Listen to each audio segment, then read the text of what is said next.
Canine Companions is a national nonprofit, and our mission is to provide highly trained service dogs for people with disabilities, including children, adults, and veterans. Here in the Southwest region, we place between 60 and 70 service dog teams per year. Yes. Good job. Canine Companions changes lives for the better. They changed mine. Just having a service dog, without it, I'm a little bit lost, I feel. But I know that they're there to help. I think we can get through anything. Good boy. The bonding experience is different with every single dog I've had, but once the bond is there, it's can't be broken. One of the most rewarding things is when you have a dog on your string and you can see that they are trying their hardest and they're doing their best to understand the concepts that we're teaching them. And that moment the light bulb goes off and you see that they got it and they look you in the eye and you guys have this just connection and you know that you have achieved something great. The dogs are given to our clients free of charge. This provides not only the team training experience from when the dogs are a puppy, but also throughout the life of the match. That's why it's so important that we receive grants and funding from organizations such as Harris, and we are tremendously thankful for that. This organization is amazing. What the dogs can do and how they can change your life is just amazing.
Welcome to our Heritage Society and Donor Appreciation event.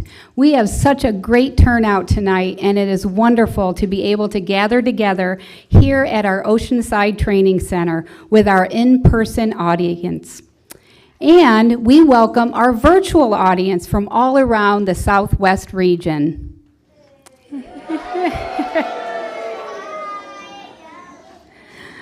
For those joining online, you can use the chat feature throughout the program, which we will be monitoring. We are so very glad you have joined us tonight to give us the opportunity to thank you in person and to give you an opportunity to learn a little bit more about Canine Companions.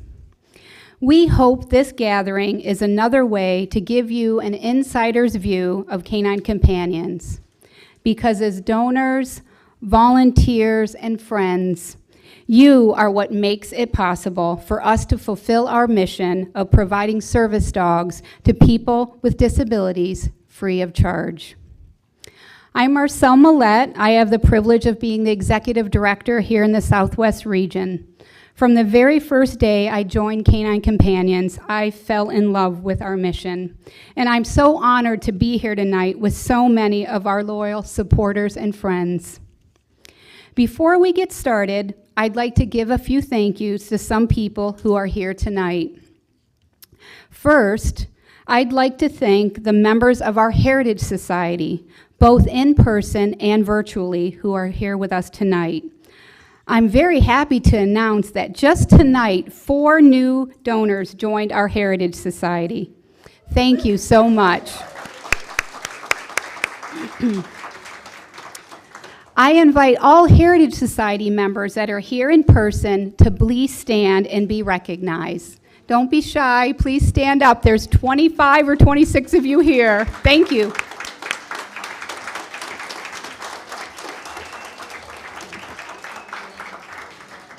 Thank you all so much for ensuring that our mission will continue well into the future. For those of you who are not familiar with our Heritage Society, the Heritage Society members have included canine companions in their estate plans, and we are so grateful for your legacy of support. Heritage Society members receive a number of benefits throughout the year, including recognition in our annual report, an annual puppy calendar, a commemorative pin, and invitations to special events such as this. If you already are or are considering canine companions in your estate plans, please let us know, especially Piero. He's the man with the forms, and we'll make sure that we can include you in our Heritage Society. We're also very fortunate to have so many other generous donors here with us tonight. I want to personally thank each and every one of you for your support and for investing in our mission. We also have members of our Southwest Regional Board who are present and leaders of our local volunteer chapters. Thank you so much for joining us. Yes, thank you to our volunteers. And I'd also like to recognize Barbara Barrow, our National Vice President of Philanthropy, and also a Heritage Society member who has joined us this evening. Thank you to our 2 graduate teams who will share their stories with us a little bit later. Amber with Herring Dog Cadet, Melinda, Tim, and Beck with Service Dog Jackson. We also have a few other graduate teams here. Thank you so much for spending your evening with us. And lastly, thank you to our puppy raisers who brought their adorable puppies to share with the rest of us.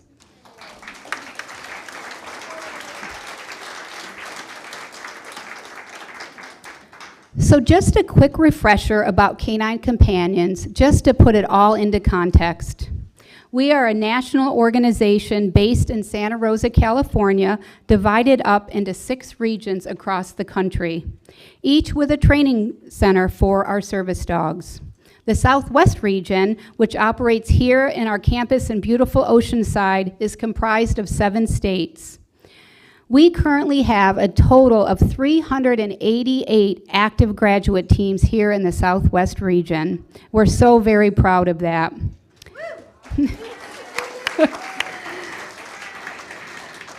We just had our 2nd graduation of the year last Friday, and so far this year, we have matched 27 dogs in our region.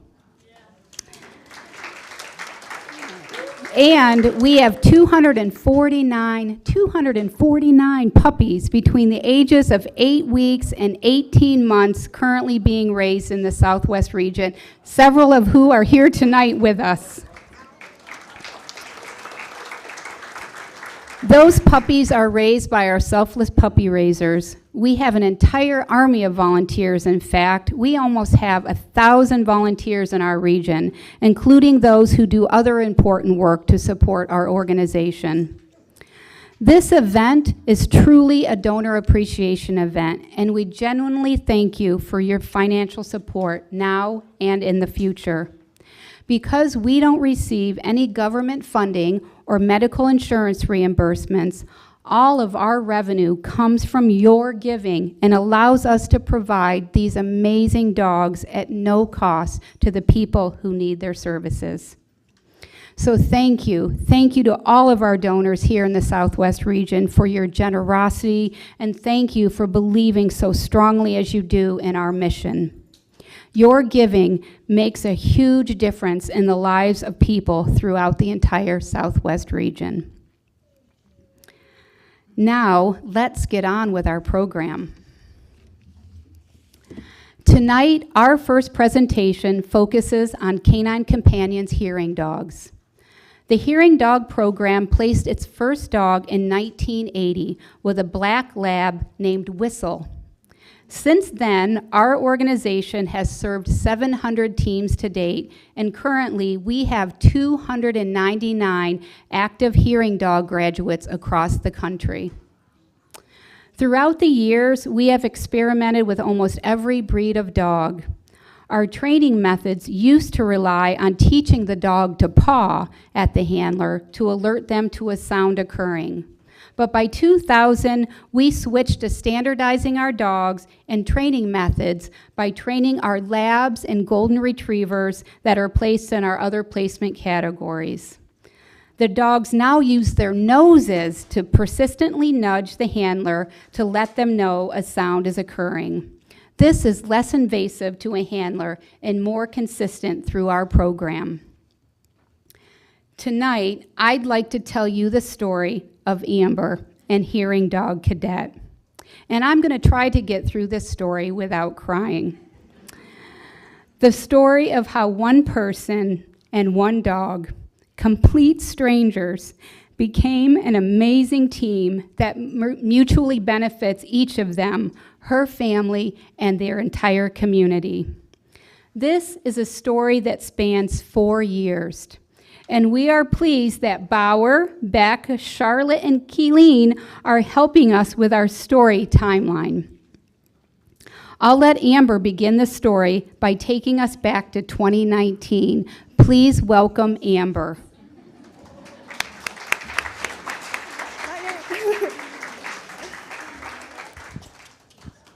Hello. So I'm Amber, and I'm really excited to share my story with you. So I actually grew up with perfect hearing, hence why I don't have a deaf accent.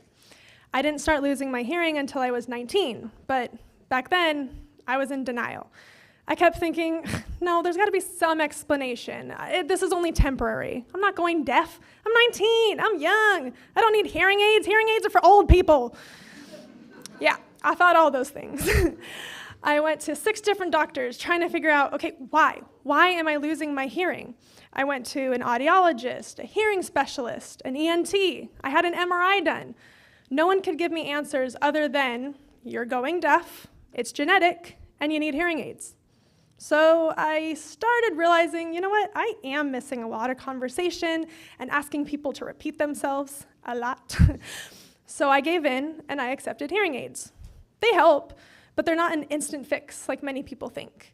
In fact, years ago, I had a really scary experience, and I was wearing hearing aids. I was driving. I had my 2-year-old at the time in the back seat, and I was pregnant with my second.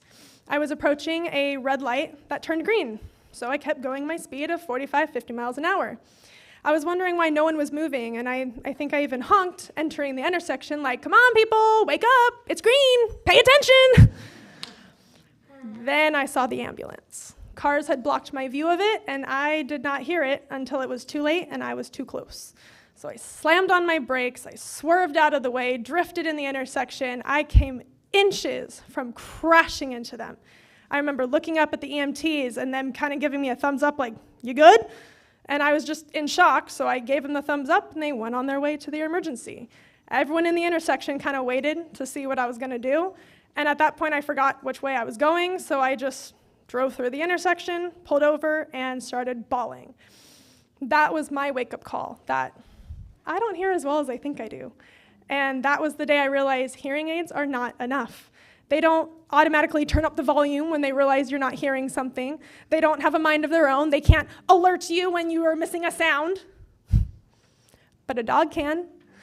So that's when I started the process of getting a Canine Companions hearing service dog in 2019.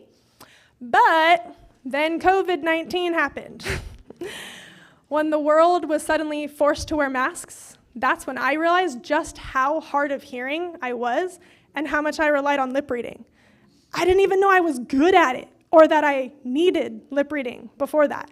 But in an instant, the world went quiet, and I had no idea what was going on or what was being said. See, for me, even without masks, all noise blends together, so people's voices blend in with background noise. So like in restaurants, people look like they're mouthing to me. I don't actually hear sound coming out of people's voices in a loud environment. And even in a quiet environment, a person's voice may grab my attention to turn to them, but I realize I have to be looking at a person and reading their lips to know what they're saying. So when people wear masks, I'm lost. And during COVID-19, everywhere I went, all I heard was and if I asked, "I'm sorry, what?" they would yell. So now it's just louder muffles. I still couldn't understand people, and they would get really frustrated with me, and that gave me a lot of anxiety. There came a point where I decided, okay, I'm gonna turn off my voice, and I'll use my phone to type out my food orders so that neither of us had to talk. Great idea, right? It worked until I said, "Thank you." Then all of a sudden, people looked at me and were like, she was faking being deaf that whole time? Wow. That was making me really paranoid to even leave my house and go out. If I used my voice, people were mean to me. But if I didn't use my voice, then I felt like I kind of was faking being deaf. And that was a lot of pressure, being stuck in the middle like that. But then I got the call or email to come to team training. Story to be continued.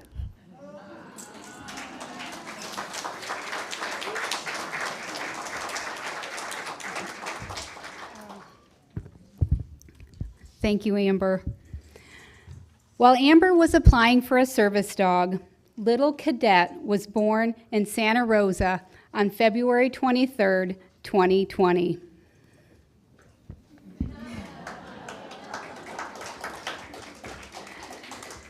Eight weeks later, Cadet was in the arms of her loving puppy raiser, Joy Parrish, in Colorado. Thank you, Joy. I know you are watching this from Colorado. Thank you for sending us those beautiful puppy pictures. For 20 months, you did an excellent job of raising Cadet. Then in November 2021, you turned her back to us to begin her professional training here in Oceanside.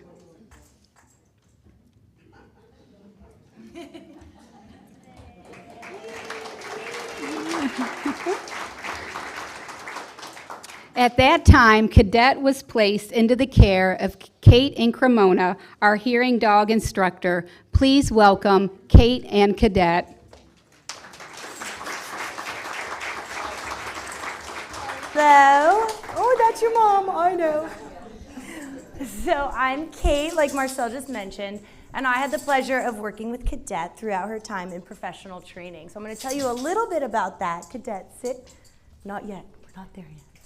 So Cadet first matriculated into professional training where she was matched with Grace, actually, who's one of our wonderful Southwest trainers. So that first semester of training is spent going out into public. Sit. I know you know what to do. You ready? Sit. Good girl. So going out into public, we evaluate them. We look at their temperament. We see she's been practicing. Can you tell? And we're really just evaluating, you know your mom's over there. So we're really just evaluating their temperament. We're getting to know them as individuals, polishing up some floor skills. Cadet, down. All the way down. Good girl. Yes, we taught that in professional training. Now her puppy raiser did teach her that. So once we get an idea of who they are as individuals, we start to kind of project where we think they're going to be the most successful.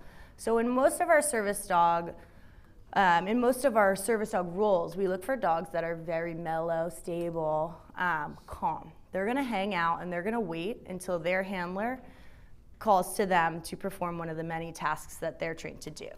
Hearing dogs are a completely different story. So has anybody raised a dog that's gone off to be a hearing dog?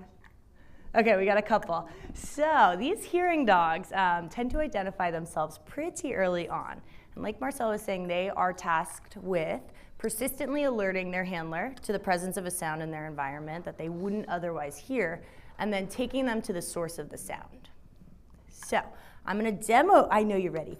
I'm going to demo what it looks like first. So I'm going to just throw this on the ground. It's very quiet, so listen closely. We'll see if Cadet can hear it.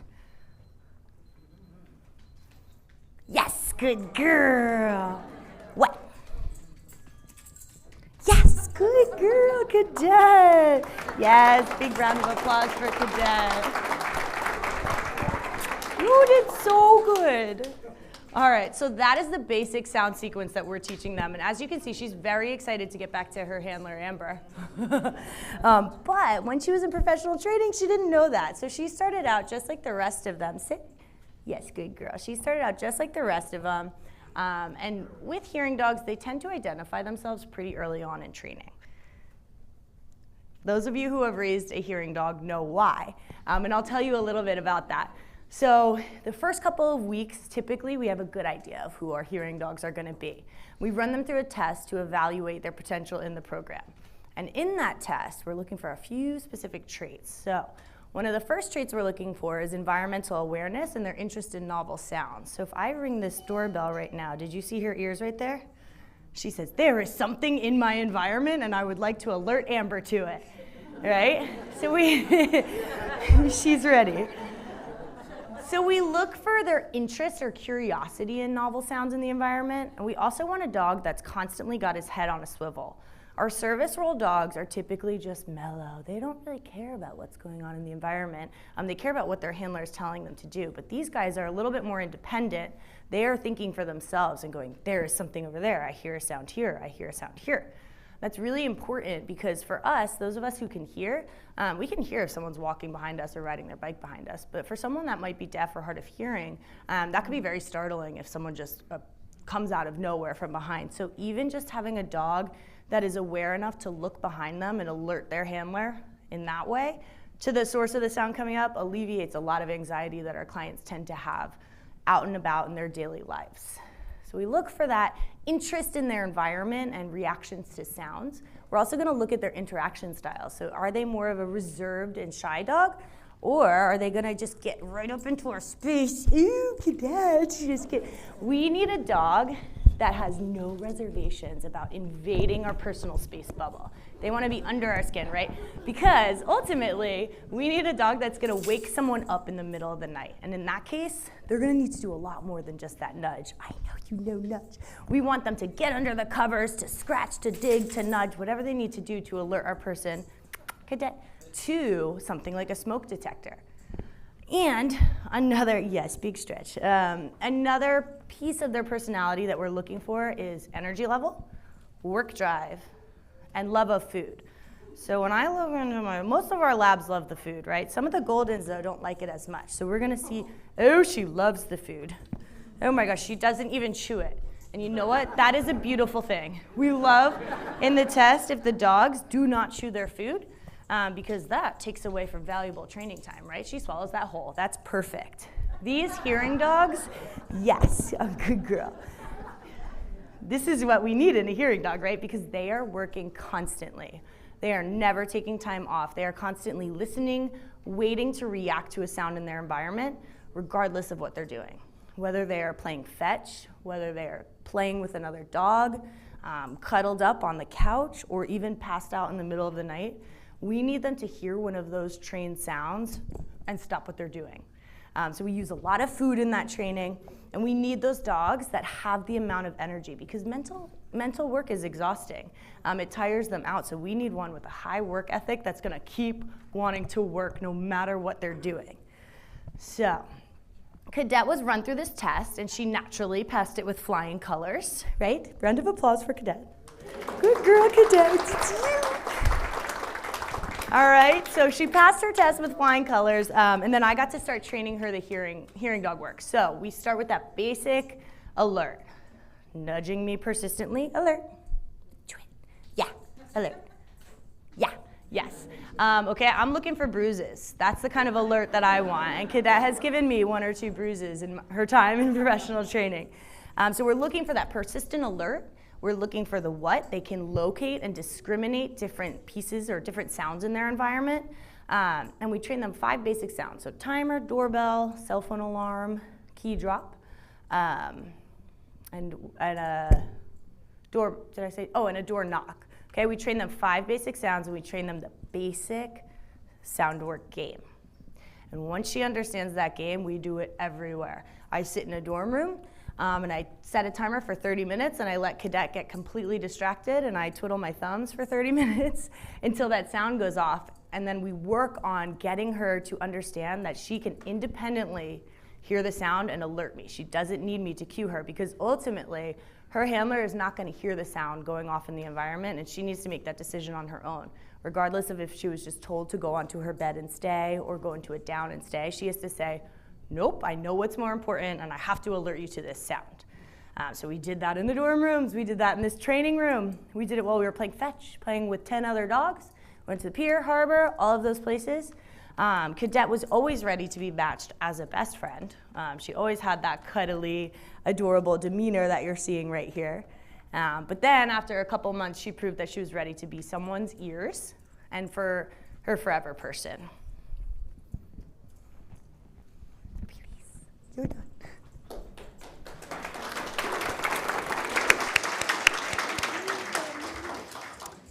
Thanks, Kate. So after 2 semesters, Cadet is a fully trained hearing dog. It is 2022. Amber has been invited to attend team training, the intensive 2-week training course here on our campus in Oceanside. Both Amber and Cadet, strangers, are now under the same roof. Grace Hardy, our program field representative, is going to tell us about what happened next. Please welcome Grace.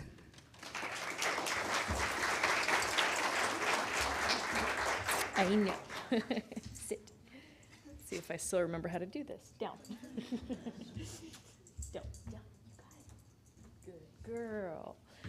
So Amber gets the call to come to team training, and she joins around 8 other students here on our Oceanside campus.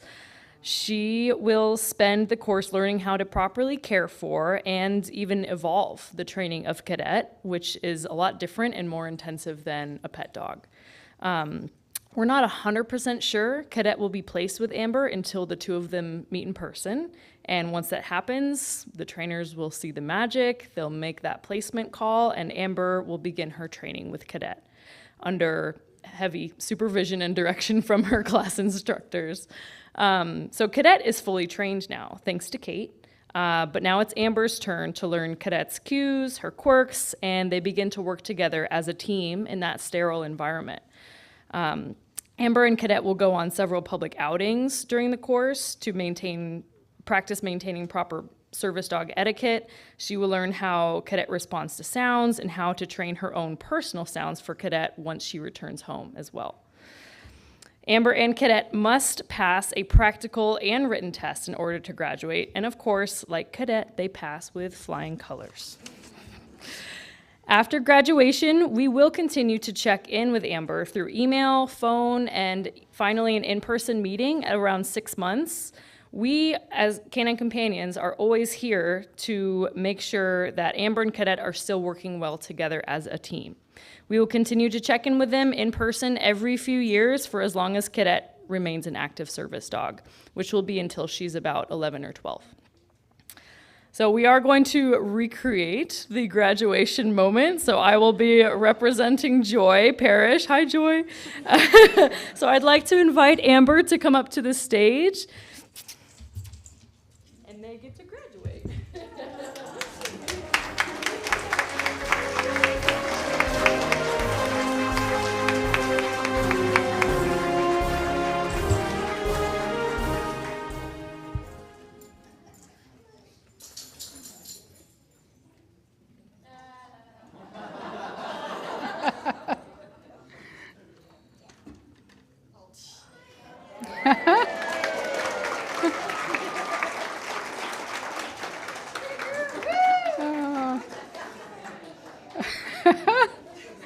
Good job, Keelan and Oaken. And thanks so much, Grace. And congratulations again to Amber and Cadet. So now, fast forward to today. Amber and Cadet have been together for almost a year. I'd like to call Amber back up to the stage to tell us about her life with Cadet.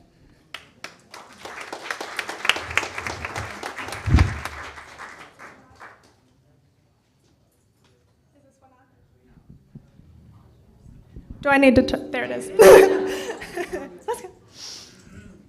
Okay.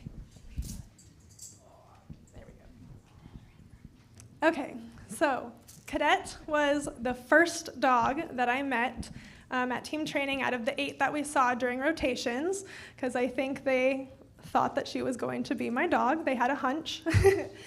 And the first thing that I said to her the second we caught eyes was, "Oh, you're a sweetheart."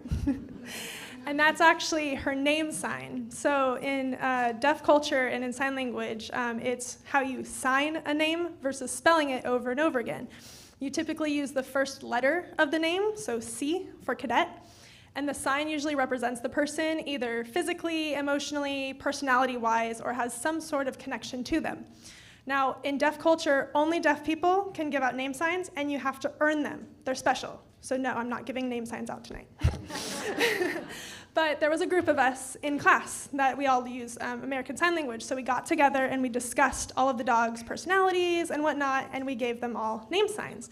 So since Cadet is such a sweetheart, the sign for sweetheart is this, right at the heart.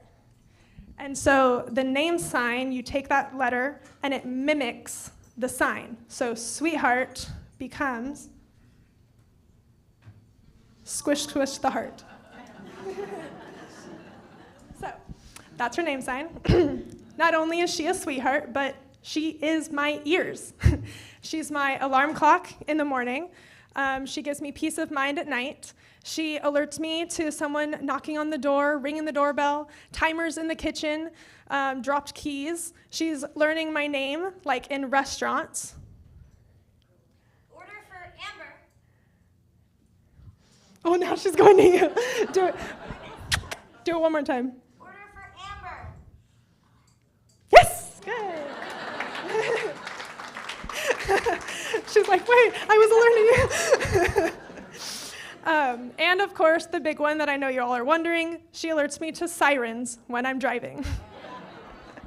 So aside from all of the sounds that she alerts me to, just her presence has helped tremendously when I'm out in public. My anxiety went away now because I can be me and use my voice, and people aren't so judgmental thinking I'm faking being deaf. Granted, they think I'm training her, but nevertheless, she invites people to come up and talk to me. So I have the opportunity to explain why I need a hearing dog. And I love explaining why, because that spreads awareness for other people who are hard of hearing or going deaf, that we aren't just faking it for attention, or we're not ignoring you. We just really can't hear you or understand you. And as my hearing will continue to decline until I'm fully deaf, Cadet will get better and better knowing which sounds I miss. Actually, earlier this month, I learned that I can no longer be woken up by my phone vibrating on my bedside table. That used to wake me up, like from naps, but not anymore, apparently. So that's another sound that I get to add to her list. And so in the future, I won't miss a phone call or an alarm, even if my phone's on vibrate. She loves alerting me to sounds. They're like a game to her that she never wants to stop playing. So when my ears don't work, she loves to. And I'm so excited and so thankful to have her. And I have a few thank yous that I want to say myself, starting with Joy and Scott Parrish, who I know are watching this right now. They're her puppy raisers. Thank you so much for raising this little sweetheart and getting her socialized and obedience trained and ready to go to professional training. Thank you to Amy Kinsella and Kate, her trainers, for getting her ready to take on that service dog role. Thank you to Mary Johnson, who was the head instructor at team training. Mary, you made team training. You're crazy and I love you. But it meant the world to us that you genuinely wanted to learn sign language when we were at team training, and that meant the world to us. Thank you. Thank you to Shelly Dickinson for being by my side, not just during, but after team training. A huge thank you to all of our donors and supporters, because this would not be possible without you. And this means the world to me. And seriously, thank you to everyone involved at Canine Companions. Not a lot of people know or fully understand the struggles that we as hard of hearing people face every day. We don't hear well enough to consider ourselves hearing, but we're not deaf enough to call ourselves deaf. I mean, people are far more understanding when a person is deaf, but not so much when they talk like me and appear to be perfectly hearing. I mean, I think I even told the girl giving me my interview in the application process that I was afraid I wasn't deaf enough to be blessed by one of these amazing dogs. And it was Mary and Shelley at Team Training who told us, it's not a competition where only the most deaf get hearing dogs. No, they asked us, would you benefit from having a hearing dog? And if the answer is yes, then there you go. That is part of Canine Companions' mission. And it has been such an amazing journey. So thank you again to Canine Companions for seeing me when no one else did and seeing my need for Cadet, because I love her so much. Thank you for having us.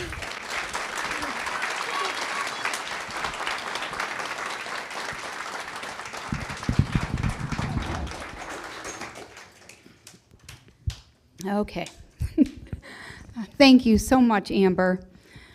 So we just heard the entire story of how a Canine Companions team was formed. It takes lots of time, lots of training, lots of expertise. I'm adding in lots of love and also lots of resources. This is our mission. This is the mission we all love and support. So that concludes our hearing dog presentation. And I want to thank Joy again for raising beautiful Cadet. And thank Kate and Grace for giving us the behind-the-scenes look at professional training, team training, and follow-up for our hearing dogs. And another special thank you to Amber and Cadet for sharing your story and your family with us. Thanks, Amber.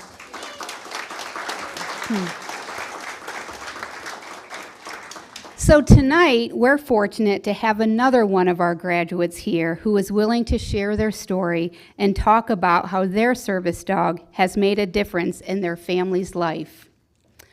I'd like to introduce Melinda, Tim, Beck, and service dog Jackson. They graduated in 2020 in the middle of the COVID shutdown. Please welcome Melinda, Tim, Beck, and service dog Jackson to the stage.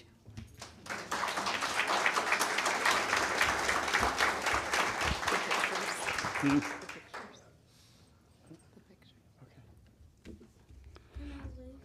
Would you like to sit down? You want to sit down? You can. Wait. Okay, to answer the first question, Amazon, Hawaiian dog.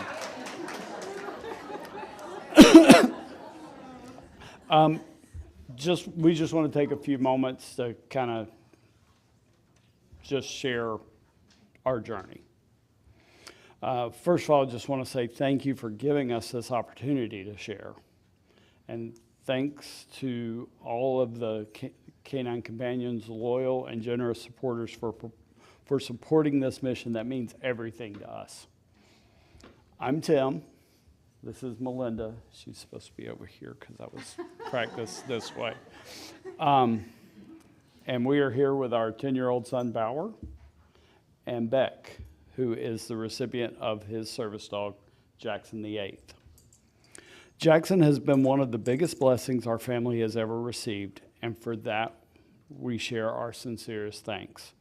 We'd like to share a little bit about our journey, about how much Jackson has transformed Beck, well, really our whole family.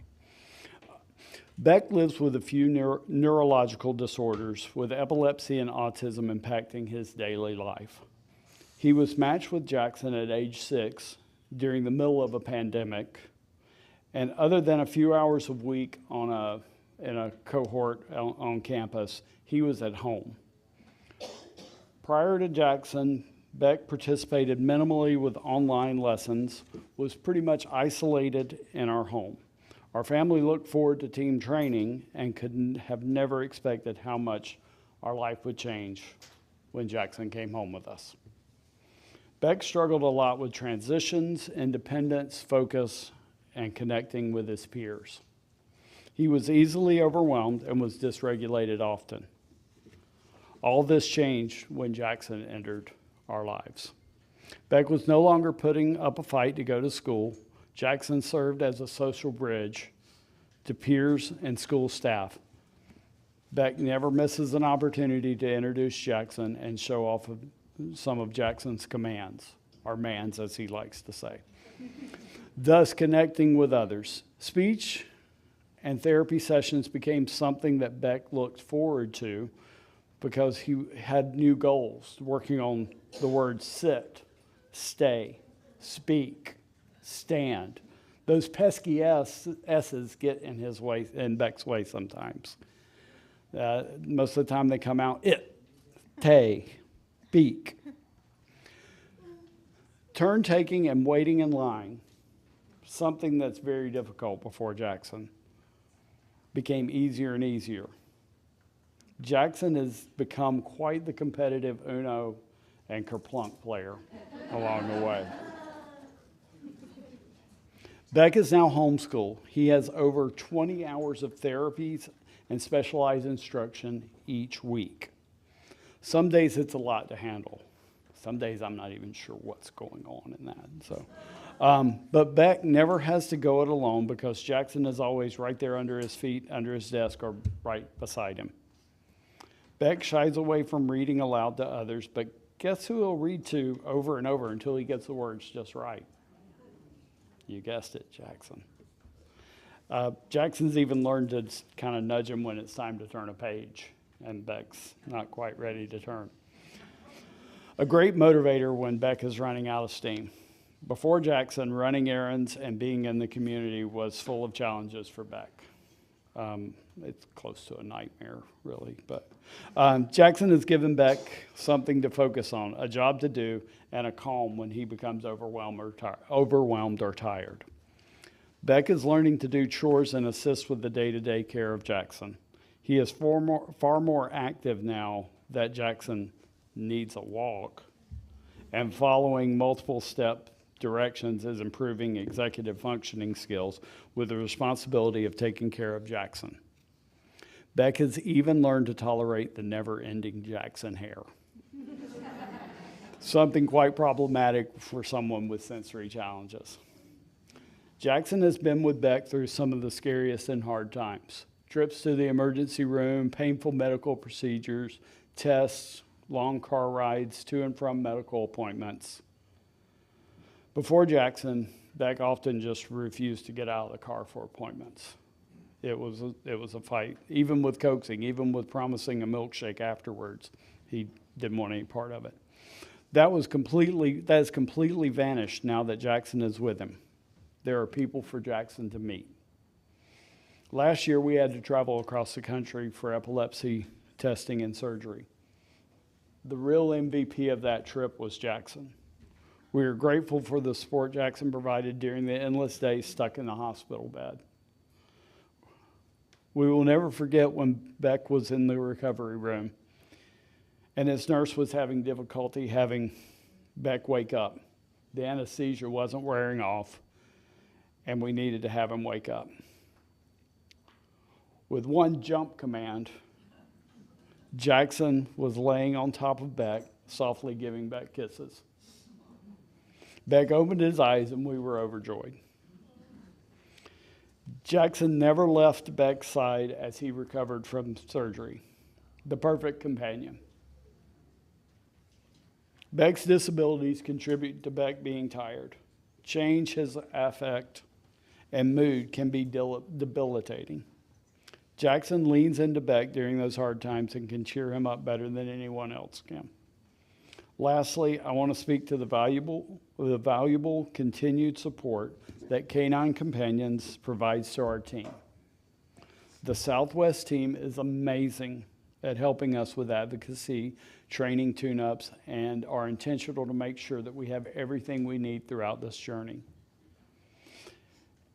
And also our puppy raisers, Lonnie and Kathy Knox, they're here with us tonight.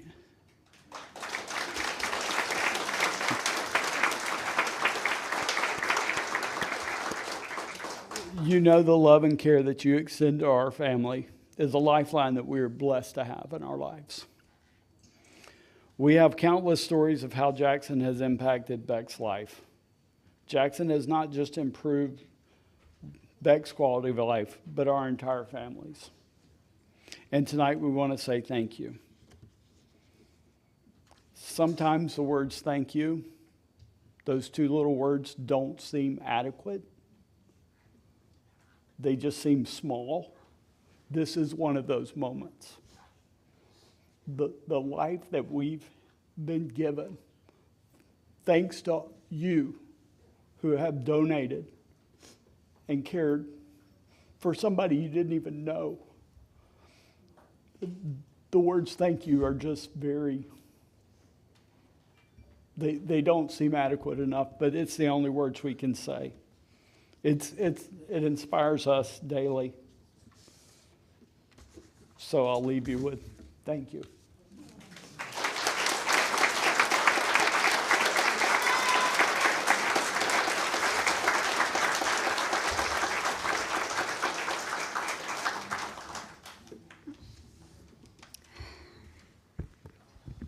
Thank you so much. Thank you so much, Melinda, Tim, and Beck, for sharing your beautiful story with us and for sharing Jackson with us tonight. And I'd like to give another thank you to our Heritage Society members and generous donors who are here tonight in person and online. As Tim just said, your support makes it possible for us to continue this important work. Thank you. But before we go, I believe Jackson and Cadet would also like to say thank you to everyone as well. Jackson and Cadet?